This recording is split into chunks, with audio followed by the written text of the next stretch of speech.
My name is Tom Willis. I farm in Finney County and Seward County, Meade County, as well as the current CEO and president of Conestoga Energy Partners.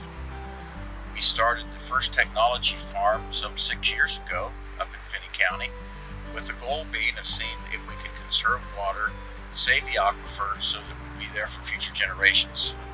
Water is extremely important in my line of work, both with the ethanol plant as well as with the farm. Being able to do something to be proactive in helping save the aquifer or take some of the pressure off the aquifer was very important to me.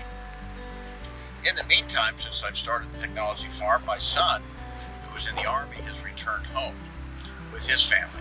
So it's added a level of importance that we do all we can reduce water consumption.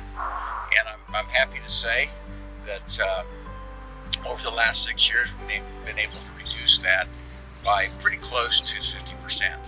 So I've been very, very pleased with that. Our goal on the technology farms, in fact, our goal on the whole farm in general, is not necessarily to maximize the bushel yield, but to maximize profitability.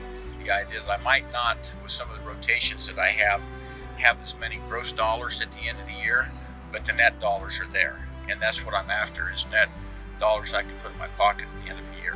We've been a big believer in moisture probes. We use a lot of those on our farm to give us an idea of what's going on underneath the soil, as well as telemetry that tells us what our wells are doing. One of the great tools using both water probes, and this year we're trying what they call an autonomous water probe, allows us to get a very good sense for what's going on during that top 4 feet of root development.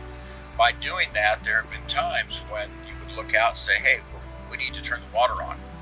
And by looking at those probes and saying, no, you really don't. You've got good moisture underneath the surface. You've got good root development.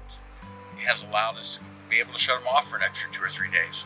And it's fairly amazing that over the course of a irrigation season, how much water that actually saves.